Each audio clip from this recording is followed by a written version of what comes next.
En esta presentación vamos a hablar sobre Agnes Heller, una gran filósofa del siglo XX.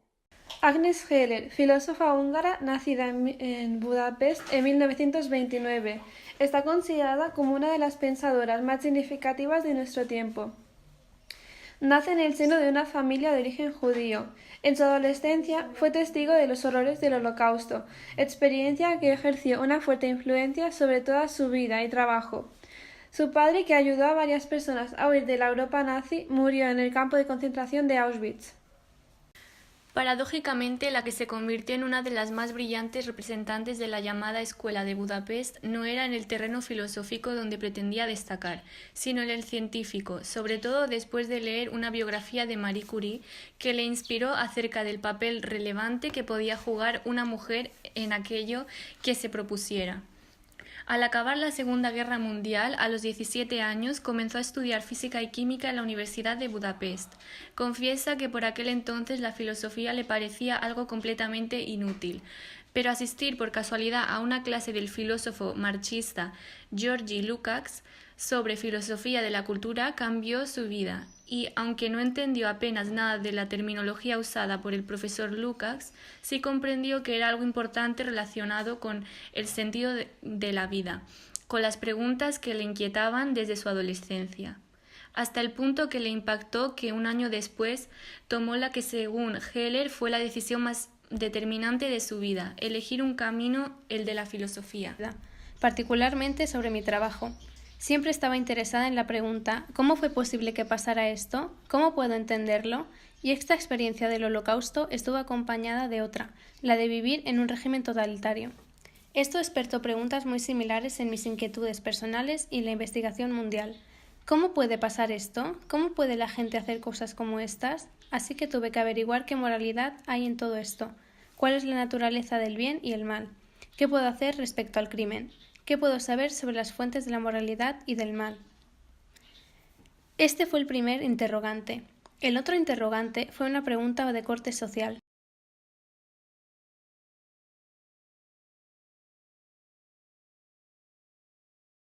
Ética.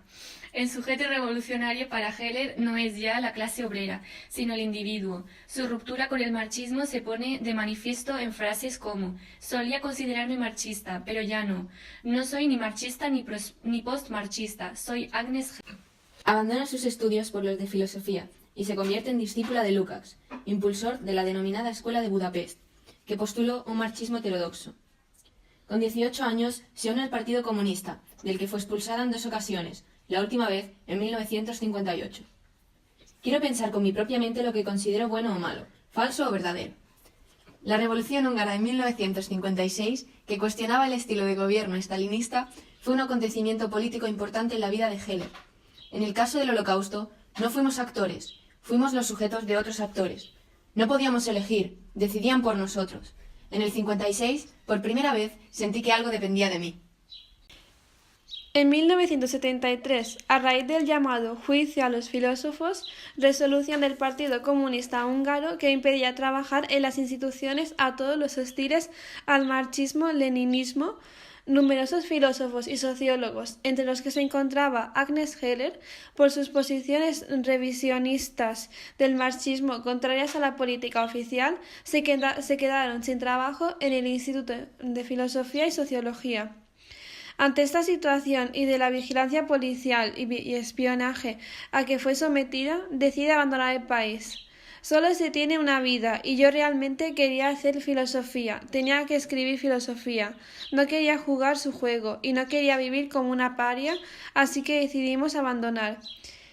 En 1977, Heller, que ya se había ganado un nombre con estudios relevantes como La vida cotidiana, 1970, y La teoría de las necesidades de Marx, 1974, inicia su exilio en Australia, impartiendo clases en la Trobe University de Melbourne.